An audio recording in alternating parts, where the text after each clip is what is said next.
Why are you here? I miss my little brother. Welcome to MsMojo, and today we're counting down our picks for the top 20 TV siblings. I don't lose. Neither do I.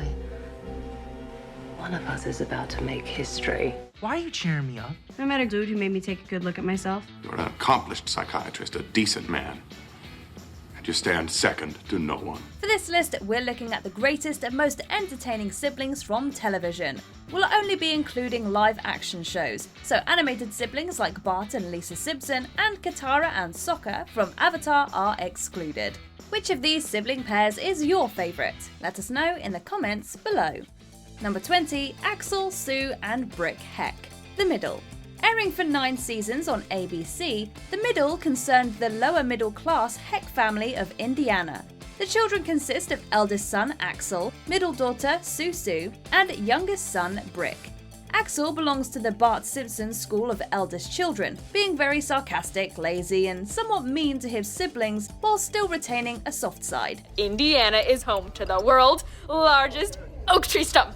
Cool. Lame. It's the 8th wonder of Muncie. I bet no one at home has a postcard from the world's largest stump. Why do you think that is, Sue? Why? Like many middle siblings, Sue is often overlooked and ignored by her own family, which flies in direct contrast to her bright and bubbly personality. Didn't you just say it was for your birthday? I didn't think I had to. I thought mothers just automatically remember the day their children are born. And finally, youngest son Brick is a fiercely intelligent boy with a knack for reading and repeating words. Their contrasting personalities are hilarious, offering a unique glimpse into contemporary lower middle class life. Number 19, Kara and Alex Danvers. Supergirl. This show offers a unique glimpse into siblingship, given that one of them is a superhero. You've always had the heart of a hero, Kara. Way before you put on that S. Kara and Alex Danvers are adoptive sisters, with Alex's human family having adopted Kryptonian Kara. The two make for a fantastic team, with both working at the Department of Extra Normal Operations, a government agency that protects Earth from superhumans. Alex helps her otherworldly sister by encouraging her to fight crime and trains her in hand-to-hand combat. You are relying on your strength without technique. When you are facing a superior opponent, you need to use their strength against them. In turn, Kara supports Alex in her personal relationship with Maggie, a beautiful storyline that has earned Supergirl praise and accolades for its LGBTQ+ representation. I'm proud of you. These sisters help bring out the best in each other. Number 18, Regina Mills and ZELENA, Once Upon a Time. Updating fairy tales for the 21st century, Once Upon a Time contains a very unique sibling relationship between half-sisters Regina and ZELENA. Didn't anyone tell you? Black is my color. But it looks so much better on me. Regina is the evil queen and ZELENA the wicked witch of the west, ensuring an original sisterly relationship in which both are villains to a degree. It flies in direct contrast to the Danvers sisters of Supergirl and is all the more interesting for it. It's not exactly the welcome I was expecting. What does a witch have to do to get your attention? The two share a very icy relationship, with ZELENA being jealous of Regina's upbringing and Regina attempting redemption for the sake of her adoptive son, Henry. Both also share great character arcs, turning from villains to anti-heroes while repairing their personal relationship. Heroes are great, but villains are often more fascinating. I don't lose. Neither do I. One of us is about to make history. Number 17, Justin, Alex and Max Russo, Wizards of Waverly Place. The show that made Selena Gomez a household name. Wizards of Waverly Place concerns the magical Russo siblings, who are descended from an ancient wizarding family. Alex, this was all in the handout, which you obviously didn't read. Why can't you be more like your brother? Because I don't want to grow old alone. They are trained by their formerly magical father, Jerry, who had given up his powers after marrying a mortal. I think that's the sweetest thing I've ever heard in my life. Give your powers up for a girl? Yeah, right! Like all siblings, the trio doesn't always get along, and they can often be seen making fun of and bothering each other. But there is an undeniable undercurrent of love and protection. The most loving sibling relationship belongs to Alex and Justin, with Justin being fiercely protective of his younger sister and Alex bringing out the best in Justin's magical abilities. You're everything that I've ever wanted to be. I'm jealous of how smart you are and how kind and how nice. Please don't leave me here. I'd never leave you. Number 16, Erica, Barry, and Adam Goldberg, the Goldbergs. Based on the childhood of creator Adam F. Goldberg, The Goldbergs is a period comedy concerning an everyday American family in the 1980s. Goldberg's fictionalized version is played by Sean Jambrone, and he is depicted as a nerdy young boy who enjoys filming his family with a camcorder. Enough with the camera. It's creepy and intrusive and weird. Just like you.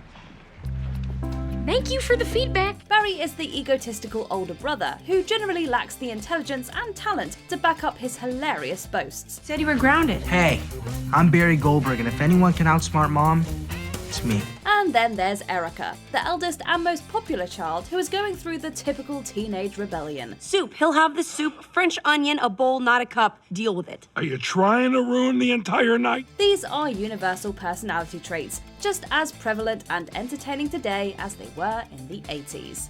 Number 15, Stefan and Damon Salvatore, The Vampire Diaries. One of the most complicated sibling relationships on TV, that of Stefan and Damon Salvatore is rife with tension, outright hatred, and deep brotherly love. The tension mainly stems from their respective relationships with women, their bond shattered by Catherine but revived by Elena. Is it working, Stefan? Being around her, being in her world, does it make you feel alive? She's not. Catherine. Well, let's hope not. We both know how that ended. It also doesn't help that the two share vastly different personality traits. Stefan is kind, affectionate, and selfless, whereas Damon is more selfish and malicious. Now that the secret society of vampire haters is off our back, I can go back to my routine of how can I destroy Stefan's life this week? And I can go back to sulking and Elena longing and forehead brooding.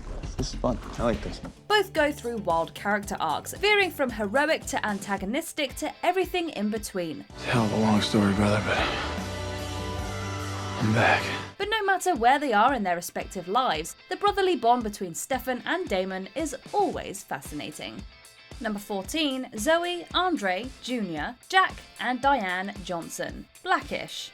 One of the most successful network sitcoms in some time, Blackish follows the upper-middle-class Johnson family and the modern socio-political issues they face. The Johnson family consists of 4 children, all of whom are hilarious in their own way. Don't hate! VIP coming through! It's natural to feel jealous. Hey, we'll let you know how it is. Don't make eye contact with me. Zoe was spoiled by Dre, turning her both entitled and stylish. Junior is the eccentric child, often the target of playful ridicule from his family. I've got a podcast about South Asian geopolitics that will blow your hair back. Hey, you're losing them fast. Jack is inherently sweet and not too bright, which often results in him being manipulated by his siblings. And his twin Diane is the smart but scary child who seemingly lacks heart and takes pleasure in causing chaos inside the household, which also involves relentlessly insulting her siblings. We think you're cool. People would kill to have a body of a pool noodle. Was that a shot at you or me? I don't know, I mean, we're both pretty noodly, so... This is one unique family, and their interplay is undeniably entertaining. Number 13, Meredith and Lexie Gray, Grey's Anatomy. Lexie Gray was Meredith's half-sister, who made her debut in the medical drama's 3rd season. Are you an idiot or a stalker? Okay. That was a mean thing to say. I'm aware of that because I'm generally not a mean person. But I'm a person who just doesn't want to know you. Meredith wasn't too friendly with Lexie and hated her general enthusiasm at first, but she began to take to her half-sister following a tragic day at the hospital. But ever since I knew you existed, I had this fantasy about my big sister, and you have failed on every occasion to live up to that fantasy. But I still love you. The two proceeded to share a very close bond, often aiding each other in extreme times of need. For example, Meredith helped Lexie when she began suffering from PTSD, and Lexie helped Meredith through her miscarriage, following some jealousy of April. As far as the psych ward goes, you were not alone. I sat by your bedside for 36 hours while you slept. You're not crazy, Lexie. You're a Grey. Unfortunately, Lexie eventually passed away in a plane crash, ending the beautiful relationship that once began in antagonism. Number 12, Tia Landry and Tamera Campbell, Sister Sister. Starring real-life twins Tia and Tamera Mori, Sister Sister is about identical siblings who find each other after 14 years of separation. Mom? That girl has my face! Tia Landry is a hard-working, rule-following teenager who earns straight A's, and despite being her physical twin, Tamera couldn't be any different from her sister. Tell you what, Tamera, how about I take a break and you can use the computer? You sure you don't mind? Oh no, why should I mind? I mean, this report only counts for half my grade.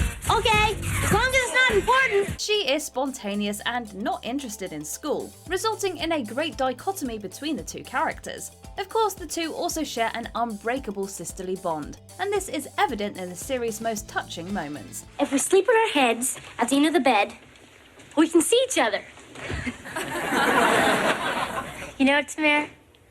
I like the way you think. Their opposing personalities drive much of the series' humour and charm, but like most sisters, Tia and Tamera are there for each other at the end of the day, or episode. Number 11, Malcolm, Reese, Dewey, and Francis. And Jamie. Malcolm in the middle. This beloved sitcom stars Frankie Muniz as Malcolm, a gifted student who feels out of place in his wacky family. So now, I'm just gonna lie down, enjoy the sun, and wait for them to take me home. His brothers are Francis, an older boy attending military school, Reese, the resident troublemaker, and Dewey, who is, well, Dewey. Do you want to play something? No. Unlike many sitcoms, there is seemingly very little love between these brothers. It can actually be refreshing. Rather, their relationship mostly boils down to malicious pranks, schemes that often get them into trouble, and sometimes questionable behaviour towards each other. Now we're... It's not that they hate each other, they're just young brothers with very different personalities, and later on, little Jamie would be added to the mix. Number 10, The Starks, Game of Thrones. The Starks were our entryway into the labyrinthian plot of Game of Thrones, and consequently were typically depicted as the primary protagonists. It also helps that they were arguably the most noble house of them all. Of course, this noble nature was also arguably the downfall of first family patriarch Ned Stark, and then his son Robb. You have to be smarter than father. You need to be smarter than Robb. I loved them, I missed them, but they made stupid mistakes and they both lost their heads for it. Like many young siblings, the Starks initially don't get along very well, with sisters Arya and Sansa being particularly antagonistic.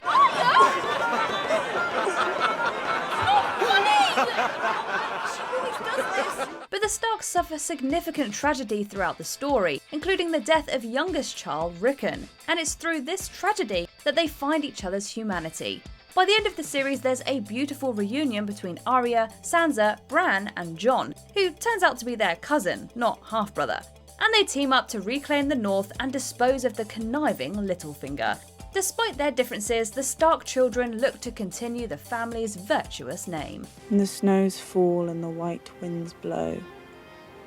The lone wolf dies, but the pack survives. Number 9, Frasier and Niles Crane. Frasier and Niles Crane are laugh-a-minute riots when paired together, as are many brothers. Niles! Stop it! We're psychiatrists, not pugilists!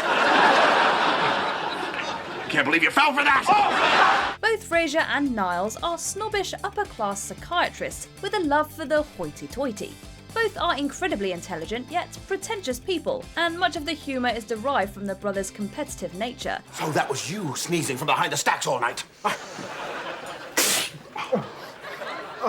I had to go. I knew you'd be racing through those scientific journals faster than a proton in a particle accelerator. Oh, stop showing off! And even though it's fun watching them out-fancy each other, they are also very compassionate, and both have good hearts underneath the near-robotic exteriors.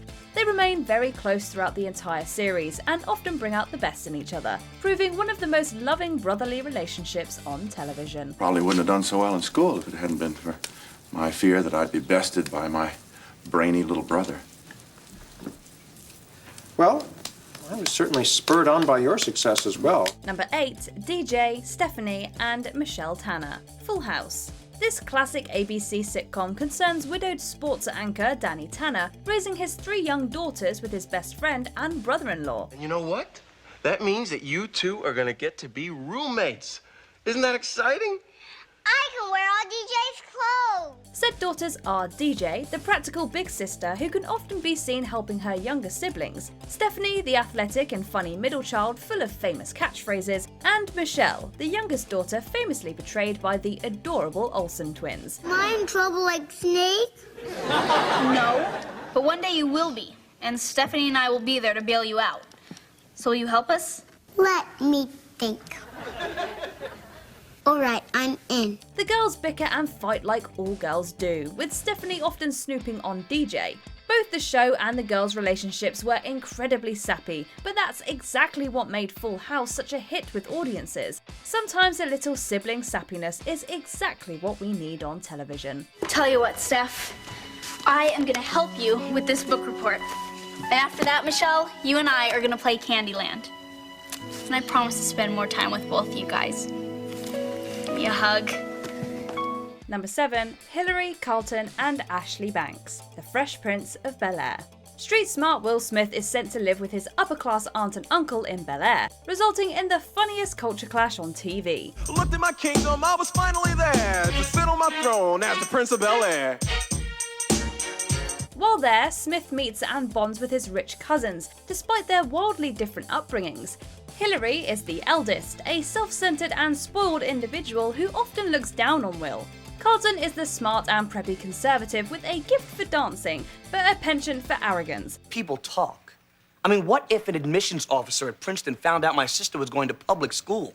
I mean, my God! And Ashley is both the youngest and most impressionable. Her close relationship with the carefree Will often clashing with her straight-laced father. You knew about this, didn't you? No, Will didn't do anything wrong. That's right. You tell him, Ashley. If anything, I should thank Will. He's the whole reason I transferred. Whoa, whoa. Pull it back, baby. Pull it back. All have different personalities and beliefs, yet all are brought together by the unbreakable bond of family. Number 6. Randall, Kate and Kevin Pearson. This Is Us. A devastating family drama, This Is Us follows the lives of the Pearson clan. You're the only good thing in my life, Kev. Not that great, come on. I know. That's what makes it worse. Kevin and Kate are twins and the 2 surviving children of triplets. Wanting 3 children, Kevin and Kate's parents adopt a black boy named Randall, who was abandoned by his biological father at a fire station. This Is Us is rather unconventional in its storytelling, blending various timelines to tell a complete picture of the Pearson family story. And unlike many sibling relationships on TV, the bond between the Pearson siblings is messy and often tested. And normally I would hug you, and I would tell you that you did all the right things. I would try to make it all okay for you. But if I did that, Kate, if I made things better for you, then where does that leave me? But they also help prove the tenacity of the sibling bond, as Randall, Kate and Kevin often stand by each other despite their massive differences. And they said, that's 3. Big 3! Big 3! Number 5. David and Alexis Rose. Schitt's Creek. The pampered David and Alexis Rose share a very special and often antagonistic bond throughout Schitt's Creek, not to mention a small bedroom as well. What, David? You get murdered first for once. No, you get murdered David, first. you get murdered first.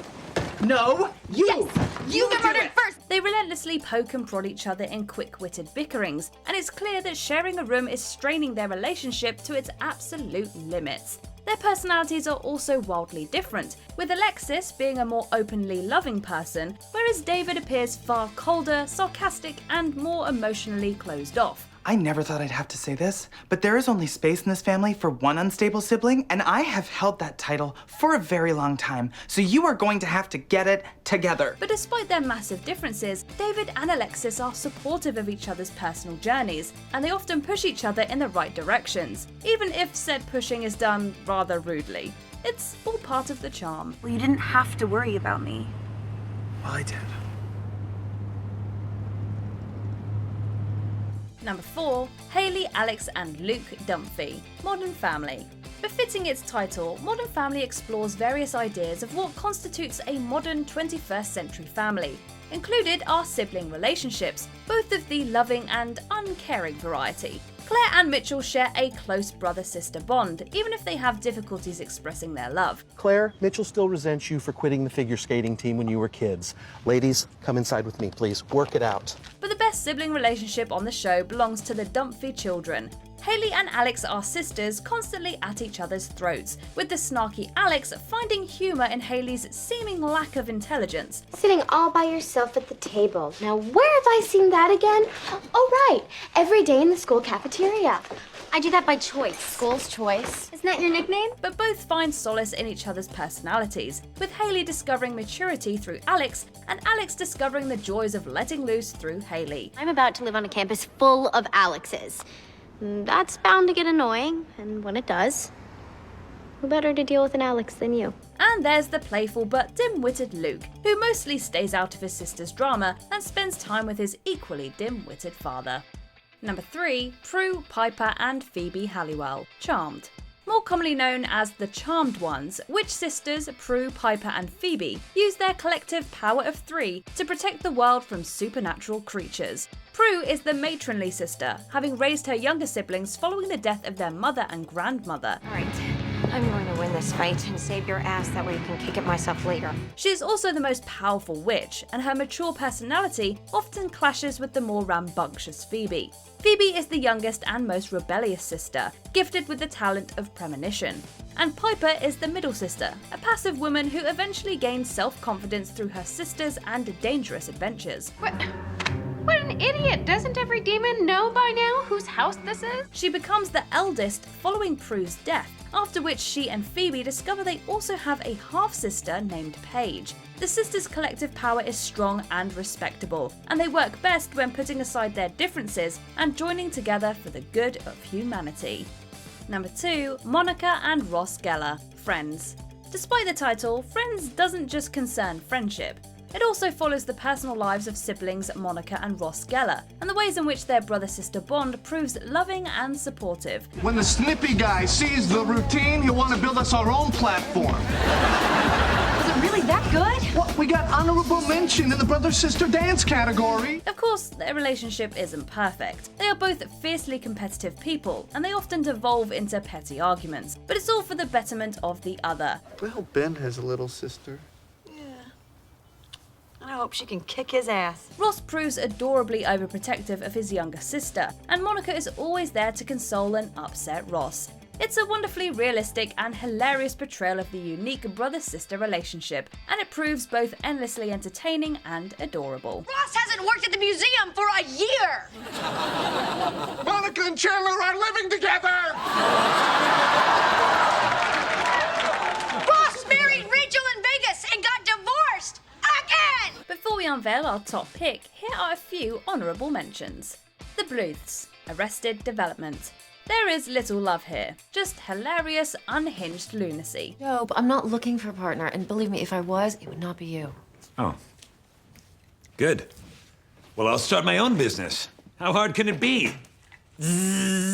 Jonathan and Will Byers, Stranger Things. Jonathan looks out for his younger brother and encourages his interests. And you shouldn't like things because people tell you you're supposed to, okay? Especially not him. Do you like the Clash? For real? For real. Definitely. Mary, Sybil, and Edith Crawley, Downton Abbey. Their aristocratic siblings constantly at each other's throats. Do you think we might get along a little better in the future? I doubt it. But since this is the last time we three will all be together in this life, let's love each other now. As sisters should. Brenda and Brandon Walsh, Beverly Hills 90210. These twin siblings stick together following the culture shock of the West Coast. Want me to talk to her? Nah, I gotta clean up my own messes. Zach and Cody Martin, The Sweet Life of Zach and Cody. A pair of twins whose contrasting personalities provides lots of fun. Just once, would it kill you to behave? Before we we continue, be sure to subscribe to our channel and ring the bell to get notified about our latest videos. You have the option to be notified for occasional videos or all of them. If you're on your phone, make sure you go into your settings and switch on notifications. Number 1. Sam and Dean Winchester, Supernatural. In November of 2020, Supernatural came to an end after 15 seasons and 327 episodes. People grew up with Sam and Dean Winchester, and it's going to be very difficult leaving them behind. Supernatural saw the Winchester brothers traveling the United States and dealing with various, what else, supernatural entities. They are firmly protective and devoted to each other, and they prove helpful in each other's personal and professional lives. I believe in us. Hey! Why don't you believe in us too? They've made deals with demons, and they have ventured to hell and back in desperate attempts to keep their bond intact. They are vulnerable, badass, and above all else, are a ton of fun to watch. It's a Slash fan. As in Sam/Dean. Together. Like, together? Yeah. They do know we're brothers, right? Having helped keep the show afloat for 15 years, the Winchesters have proven to be the most popular brotherly duo on the small screen in the early 21st century. Because when it all came down to it, it was always you and me. It's always been you and me. Do you agree with our picks? Check out this other recent clip from MsMojo. And be sure to subscribe and ring the bell to be notified about our latest videos.